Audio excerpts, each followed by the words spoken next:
Alright, this is going to be a short video on gunsmithing tools.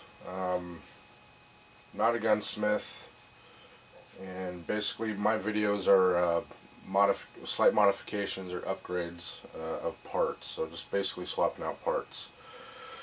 But this is what I've accumulated so far to do what I've done. So first up, I have a Vise. It really comes in handy. It's pretty imperative that you have one to work on. It just allows you to have both your hands, a solid surface, the parts that you're working on are not moving on you. And then you're also going to want to pick up a set of some type of soft jaws, so that if you're putting your slide or your barrel or any delicate parts in there, that you don't mar them up. Next, I have a rubber mallet. This is just some old rubber mallet that I've had for a while. When you're hitting on parts and you miss, you don't want to be using a regular hammer. So this comes in handy. It's not for every application, but it does come in handy. You need to have one of these. Some regular household tools. I have a flat, flexible putty knife, and I use this for my AR-15 to help hold down the detents when putting the pins in. So this is something that comes in handy. It's very, very thin. If you need to hold anything down and slip a part over top or whatever, this will be very, very good. Next, some regular needle-nose pliers. You have two different size pliers, adjustable pliers, and those have been used. This is a small pair of needle-nose type vice grips, and again, this will let you be hands-free when you're working on the part. You need a small magnifying glass, mini flashlight. Helps you check things out. Good to have handy. I have a small set of precision screwdrivers. Haven't never used them for anything yet, but thought it'd be handy to have. Had it around the house. This is a self-marking center punch if you're drilling holes. This is good to have as well. This is actually a gunsmithing hammer, so to speak. These heads interchange, so you got a brass, a steel, and a composite. It's good for small things, but if you need to get some, power behind your swing, this is not the tool to use. This is like a little precision hammer. I've used it a lot, but also found that it has its limitations. But I did like it because it had the interchangeable heads, so not bad.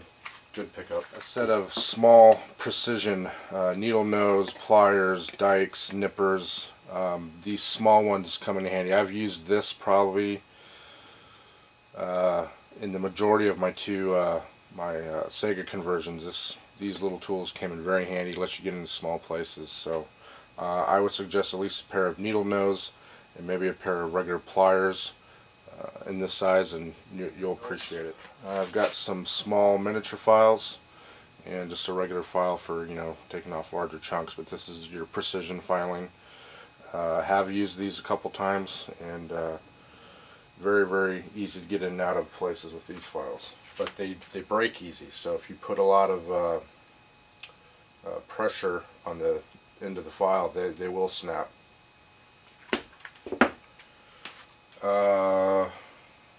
Next, I have a set of Allen wrenches, a quality set of gunsmithing screwdrivers. This one is a Wheeler, and it came with all these different tips, a couple different screwdrivers, and these are for working on firearms. These are designated. They don't taper down like a traditional. Let's see if I have one here. Like a traditional screwdriver, the heads taper down, and when you go to put this in a screw on a pistol or a rifle, there's a lot of slop back and forth. These actually take up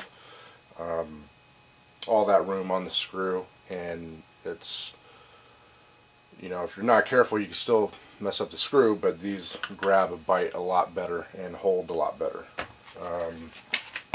So I bought that. My first set was this Grace flathead set. Then I figured, you know, running into other types of screws and whatnot, that I needed that other set, but this is a good beginner set as well. Air. If you have a compressor, which I have right here, this helps out a lot immensely in cleaning out your firearms. If you're working on something, you got metal shavings or some type of debris, you get a lot of power here. I do suggest that you hook up a filter of some sort, an oil and water filter into your line, so that when you're using the compressor, you're not getting any of the old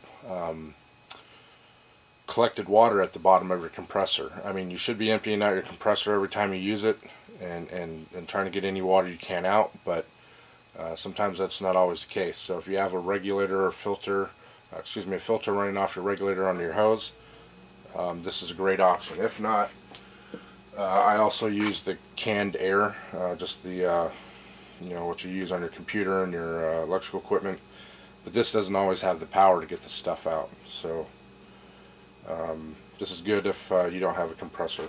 Better than nothing.